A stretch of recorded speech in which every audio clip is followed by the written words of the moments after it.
How to fix USB tethering not working, only charging.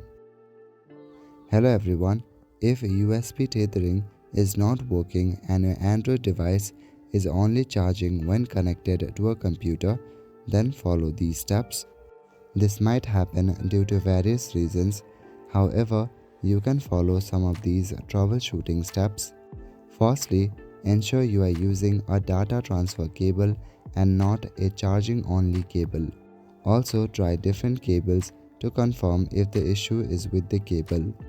On your device, open Settings and scroll down. In your settings, go to the option Connections. Inside Connections, look for an option called Mobile Hotspot and Tethering. Tap on this option and you will land to a page like this. Here you will be able to see this option called USB Tethering. As you can see, I cannot make any changes to this option. However, if your device is connected to a USB, then you can simply turn this option on. Keep that option turned on for the entire time that the USB cable is connected. So that is it for this video. I will see you in the next one. Thank you.